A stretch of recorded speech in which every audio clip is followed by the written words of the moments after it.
নমস্কার, ছোট রান্নাঘরে সবাইকে স্বাগত। বন্ধুরা, আমি আবার চলে এসেছি নতুন রেসিপি। বন্ধুরা, গরম শুরু হয়ে গেছে, আর এই গরমে আমরা সবাই চাই একটু হালকা পাতলা রান্না হোক।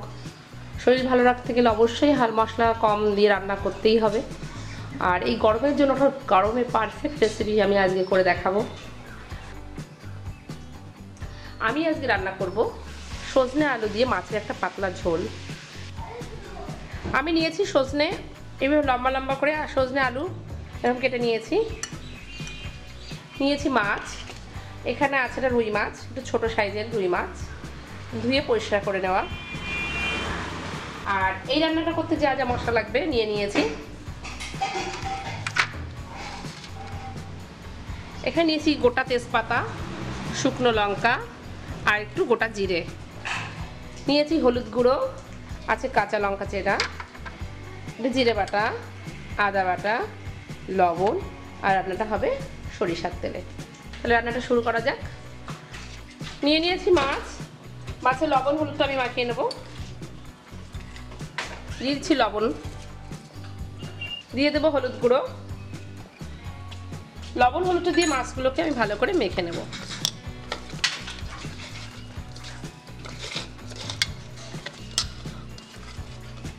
বন্ধুরা, আমরা তো অনেক রকম রান্না খাই, কিন্তু এই গরমের সময় মশলা কমে কিভাবে দারুণ রেসিপি করা যায়, আজকে আমি সেই রেসিপিটা করে দেখাবো। আপনারা কিন্তু সম্পূর্ণ ভিডিওটা দেখবেন, তবেই বুঝতে পারবেন যে সহজে কীভাবে এত সুস্বাদু রান্না করা যায়। মাছের হলুদ আর লবণটা আমার মাখানো হয়ে গেছে। বসিয়ে দিয়েছি কড়াই, দিয়ে দেবো তেল। আমি সরিষার তেল দিয়ে দিচ্ছি।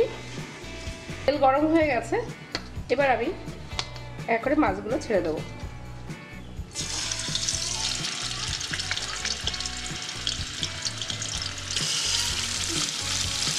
মাছ দেওয়া হয়ে গেছে, মাছগুলোকে আমি সুন্দর করে ভেজে নেব। মাছগুলোকে আমি উল্টে দেবো। এখানে এটা সরেটা হয়ে গেছে, সব মাছগুলোকে আমি সুন্দর করে উল্টে দেবো।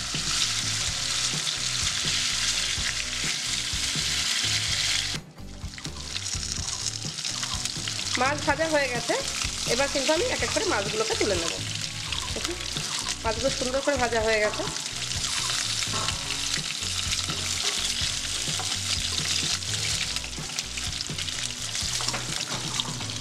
তেজপাতা, শুকনো লঙ্কা আমি ফোড়ন দিচ্ছি, আর দিয়ে দেবো কিছুটা গোটা জিরে।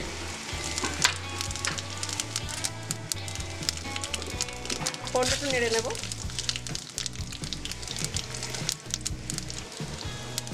এবার দিয়ে দেবো কিনে রাখা আলু আর সজনে। এবার দিয়ে দেবো আমি স্বাদ অনুসারে দিয়ে দেবো আমি লবণ, আর দিয়ে দেবো হলুদ গুঁড়ো।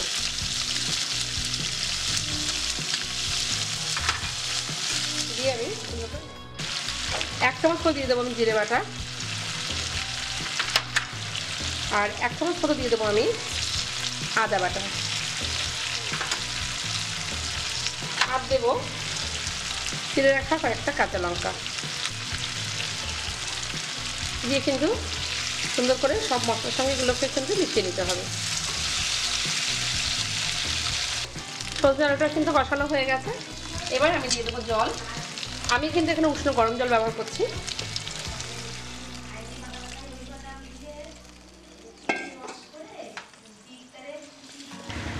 আমি ঢাকনা দিয়ে ঢেকে দেবো। ফিরে আসবো কিছুক্ষণ পর। ফিরে আসলাম কিছুক্ষণ পর, দেখুন ঝোলটা কি দারুণ ফুটে উঠেছে।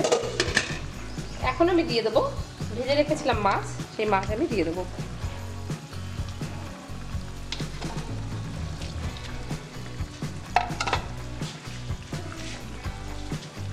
মাছ দেওয়া হয়ে গেছে, এবার আমি আবার ঢাকনাটা ঢেকে দেবো। ফিরে আসলাম কিছুক্ষণ পর, দেখুন কি দারুণ হয়েছে। আলু সজনাটা সবই নরম হয়ে গেছে। আমার রান্নাটা কিন্তু পুরো শেষ পর্যায়ে চলে এসেছে, তৈরি হয়ে গেছে। দেখুন রুই মাছ দিয়ে সজনে আলুর একটা পাতলা ঝোল। বন্ধুরা, কেমন লাগলো আজকের রেসিপি আমাকে কিন্তু জানাতে ভুলবেন না। আর যারা এখনও আমার চ্যানেলটাকে সাবস্ক্রাইব করেননি তাদের কাছে অনুরোধ রইল অবশ্যই আমার চ্যানেলটিকে সাবস্ক্রাইব করবেন, আমার পাশে থাকবেন আর বন্ধুদের সঙ্গে অনেক অনেক শেয়ার করবেন। এবার কিন্তু আমি গ্যাসের ফ্লেমটা এখন আমি গ্যাসের ফ্লেমটা মিডিয়াম করে দিয়েছি। এরকম মিডিয়াম করে আরও 2-3 মিনিট মতো আমি এটাকে রান্না করব। ফিরে আসবো 2-3 মিনিট পর। ফিরে আসলাম 2-3 মিনিট পর। দেখুন আমার রান্নাটা কিন্তু হয়ে গেছে। আর এবার আমি উপর দিয়ে ধনে আর জিরের গুঁড়োটা ছড়িয়ে দেবো। আমি কিন্তু এটা প্রথমে বলতে ভুলে গেছিলাম। গরম ভাতে আর এই গরমকালে সজনে আলু দিয়ে মাছের এই পাতলা ঝোল একবার অবশ্যই বাড়িতে করবে না, এটা খুব স্বাস্থ্যসম্মত। তাহলে বন্ধুরা, আজকের মতো এখানেই আমি এটাকে সার্ভ করে দেখাচ্ছি। সবাই ভালো থাকবেন, সুস্থ থাকবেন। নমস্কার।